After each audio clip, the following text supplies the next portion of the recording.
La semana pasada conversamos la primera parte de técnicas de narración efectiva y nos preguntamos por qué algunas historias atrapan desde la primera frase mientras que otras nos dejan frío. Hoy vamos a seguir descubriendo cómo transformar esas ideas en relatos que cautiven usando técnicas de narración efectiva y preparándonos para conocer secretos que harán que nuestras palabras salten de la página. Ahora pasemos a uno de los elementos más poderosos y esenciales de toda narrativa, el conflicto. Sin conflicto, incluso la idea más brillante se queda en un relato sin tensión, sin impulso. El conflicto es el motor que empuja a tus personajes a actuar, a evolucionar y que mantiene al lector pegado a la historia. Pero ¿cómo utilizarlo de manera efectiva? Primero, es fundamental comprender que existen dos tipos principales de conflicto, interno y externo. Vamos a hablar primero del conflicto interno. Este tipo de conflicto es el que ocurre dentro del personaje. Se trata de sus dudas, miedos, dilemas y también batallas emocionales. Por ejemplo, imagina a un protagonista que, a pesar de ser valiente en apariencia, lucha constantemente con la inseguridad o con un pasado doloroso que le impide confiar plenamente en sí mismo. Ese conflicto interno es crucial porque lo hace humano, lo hace vulnerable y sobre todo permite que el lector se identifique con él.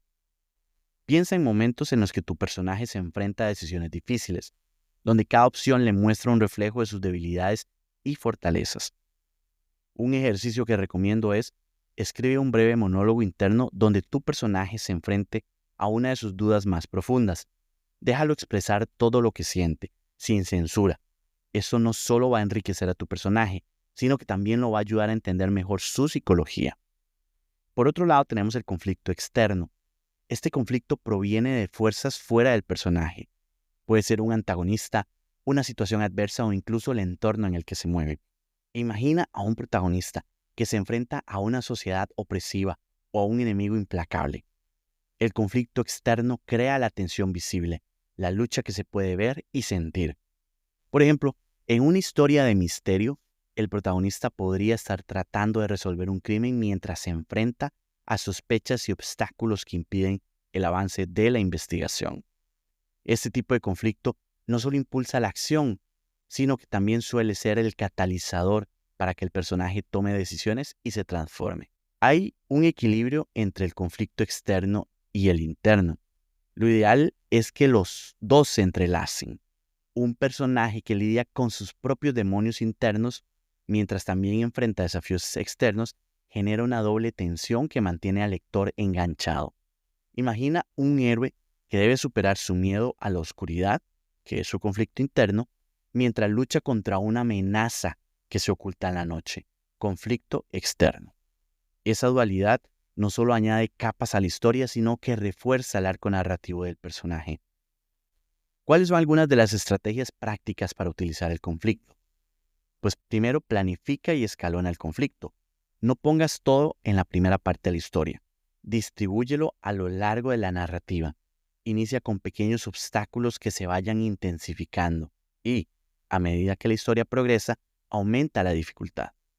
Esto mantiene la tensión y hace que el clímax sea más impactante. Un buen truco es hacer un mapa de conflicto, donde identifique los puntos de tensión en cada capítulo o sección de tu historia. Utiliza el conflicto para impulsar la evolución del personaje. El conflicto, ya sea interno o externo, debe ser la fuerza que lleve a tu personaje a evolucionar. Cada desafío superado, cada dilema resuelto, debe dejar una huella. Si tu personaje no cambia, la historia pierde fuerza. Por eso, asegúrate de que cada obstáculo tenga una consecuencia directa en el desarrollo del personaje. Crea giros inesperados. El conflicto no tiene que ser lineal. Introducir giros inesperados puede reavivar la tensión. Por ejemplo, cuando el lector cree que entiende la motivación del antagonista, revela una razón oculta que haga que la situación se vuelva aún más compleja. Estos giros deben estar bien fundamentados en la trama, pero van a sorprender y van a mantener en vilo a la audiencia. Los diálogos y las confrontaciones. No hay que olvidar que muchas veces el conflicto se refleja a través de las interacciones entre los personajes. Una confrontación bien escrita, con diálogos que expresen la tensión y el desacuerdo, pueden ser tan impactantes como una batalla física. Si logras que los diálogos sean cargados de emoción y muestren las verdaderas intenciones de cada personaje, el conflicto se va a sentir más real. Incorporar el entorno como parte del conflicto. El ambiente en el que se desarrolla tu historia puede ser un gran impulsor del conflicto. Por ejemplo, en un entorno opresivo o en una ciudad caótica, las circunstancias externas pueden actuar como una fuerza que agrava el conflicto interno de tus personajes. Aprovecha la descripción del entorno para reflejar y amplificar la tensión emocional de la trama. Recuerda entonces, el conflicto es lo que le da sabor a tu narrativa. Sin él, incluso la historia más intrigante va a perder fuerza. Cada obstáculo que planteas debe ser una oportunidad para que tus personajes muestren su humanidad, su lucha interna y su capacidad de superación. Ahora vamos a hablar del estilo, la voz narrativa y los recursos literarios. Uno de los aspectos más distintivos de cualquier obra es el estilo y la voz narrativa.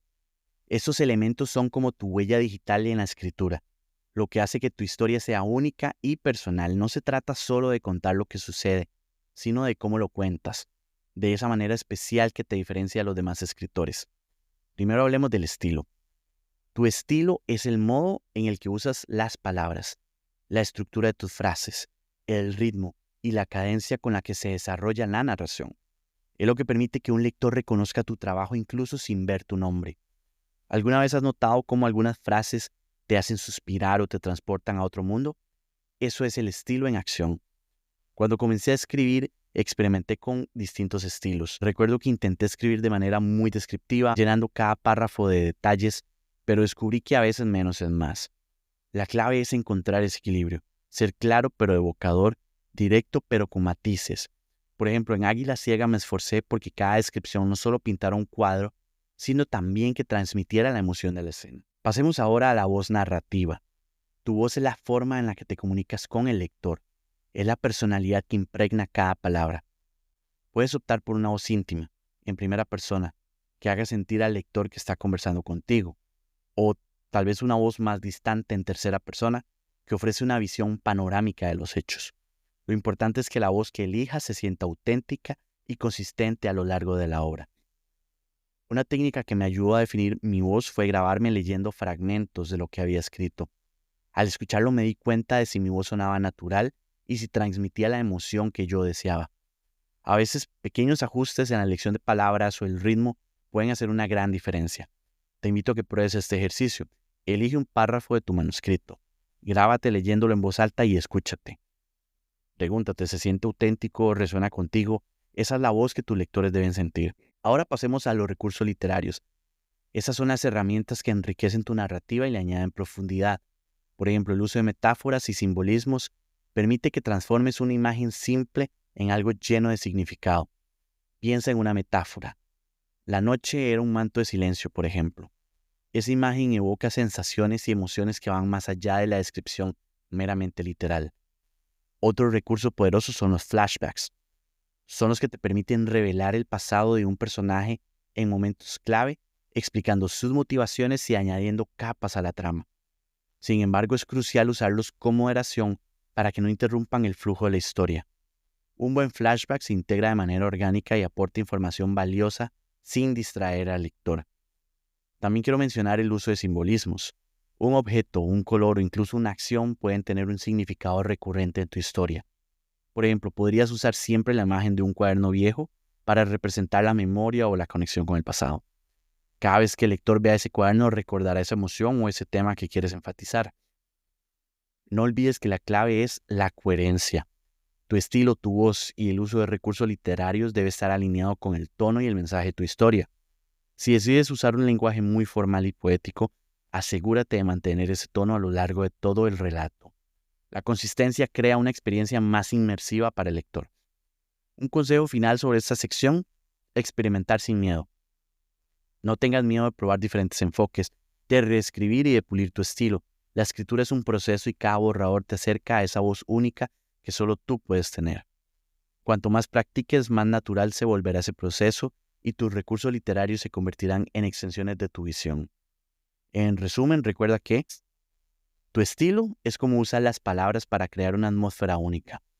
Tu voz narrativa es tu firma personal, la forma en la que te comunicas con el lector. Los recursos literarios son las herramientas que enriquecen tu relato, dándole profundidad y significado. Cada uno de estos elementos trabaja en conjunto para transformar una simple historia en una experiencia memorable para quien lo lee. Tómate el tiempo para explorar y perfeccionar cada uno de ellos y verás cómo tus narrativas se van a volver irresistibles. Para cerrar, vamos a recordar lo esencial de las dos partes. Una estructura sólida es la base de una buena historia. Los personajes auténticos y bien desarrollados son el alma de la narrativa. El conflicto, tanto interno como externo, impulsa la acción y la evolución. Y un estilo consistente, enriquecido con recursos literarios, deja una huella imborrable. Practica estas técnicas, experimenta y sobre todo sigue contando tus historias. La narración efectiva no es algo con lo que se nace, es algo que se aprende y se perfecciona con cada palabra escrita. Si este episodio te inspiró, no olvides suscribirte al podcast, ya sea en Spotify, en Apple Podcasts o en YouTube, y comparte este episodio con otros escritores que buscan perfeccionar su narración. Gracias por acompañarme en este viaje, soy Josh Landon y recuerda, tus historias tienen el poder de transformar el mundo. Nos escuchamos en el próximo episodio.